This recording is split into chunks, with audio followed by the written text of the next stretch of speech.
আসসালামু আলাইকুম ওয়া রাহমাতুল্লাহি ওয়া বারাকাতুহু।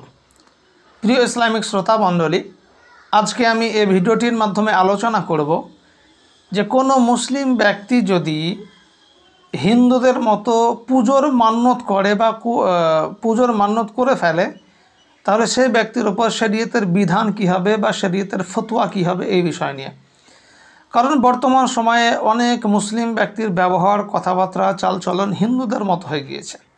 এর বড় কারণ হলো যে হিন্দু এবং মুসলিম একই গ্রামে বসবাস করছে কিংবা একই স্কুলে, একই ইউনিভার্সিটিতে, একই কলেজে পড়াশোনা করতে গিয়ে তাদের সঙ্গে পাড়া প্রতিবেশী বা ক্লাস ফ্রেন্ড হিসাবে বন্ধুত্ব হয়ে যাচ্ছে।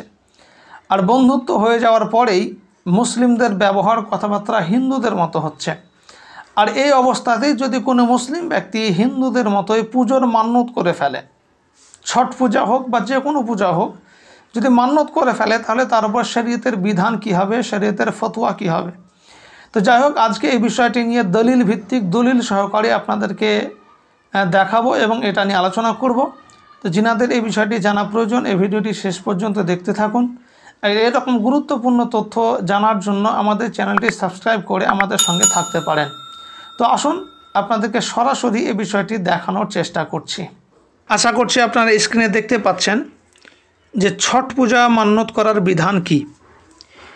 তো প্রথমে এটা জেনে নেন যে ছট পূজা কাকে বলা হয়। হিন্দুদের ধর্মে সূর্য দেবতা অর্থাৎ সূর্যর তারা পুজো করে। সকালবেলায় সূর্য যখন উদিত হয় সেই সময় সূর্যতে যে আলো দেয় বা যে রোশনি দেয় সেটাকে ছটাও বলা হয়। সে ছট থেকে এ ছট পূজা এসছে, অর্থাৎ হিন্দুরা সূর্যর যে পুজো করে সেই পুজোটাকে ছট পূজা বলা হয়। আর সেই পুজোর যদি কেউ মান্যত করে ফেলে অর্থাৎ অঙ্গীকার করে ফেলে, ওয়াদা করে, তাহলে পরে তার বিধান কি হবে। এই প্রশ্নের উত্তর হলো যে ছট পূজার মান্যত করা কুফরি, অর্থাৎ যে ব্যক্তি এই ছট পূজা বা যে কোনো পুজোর মান্যত করবে সে কি হয়ে যাবে, কাফির হয়ে যাবে, ইসলাম থেকে বেরিয়ে যাবে, অমুসলিম হয়ে যাবে।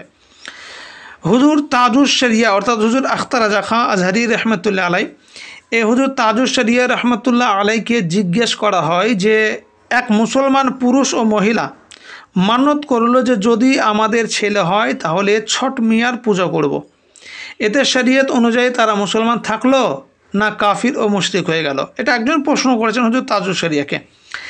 এর প্রশ্নোত্তরে তিনি বলেন যে উক্ত মান্যত করার কারণে, অর্থাৎ সে মুসলিম যে এই ছট পূজার মান্যত করেছে, এই মান্যত করার কারণে পুরুষ ও মহিলা উভয় কাফির, মুরতাদ ও বেদিন হয়ে গেল। অর্থাৎ তারা ইসলাম থেকে বেরিয়ে গেল, তারা বেদিন হয়ে গেল, মুরতাদ হয়ে গেল।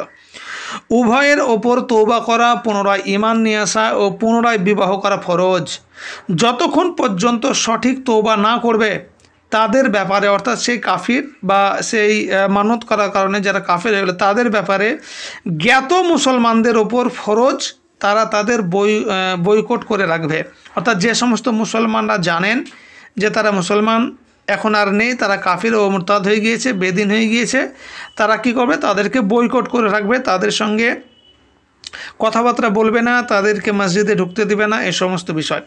তো যাই হোক, আশা করছি বুঝতে পারলেন যে ছট পূজা বা যে কোনো পুজোর মান্যত যদি কোনো মুসলিম করে তাহলে পরে সে মুসলিম থাকবে না, সে কাফির এবং অমুসলিম হয়ে যাবে। এই ফতোয়াটি কোথায় রয়েছে? ফতোয়াটি রয়েছে ফতোয়ায়ে তাজুস শরিয়ার ২য় খণ্ডের ৭৭ নম্বর পৃষ্ঠায়।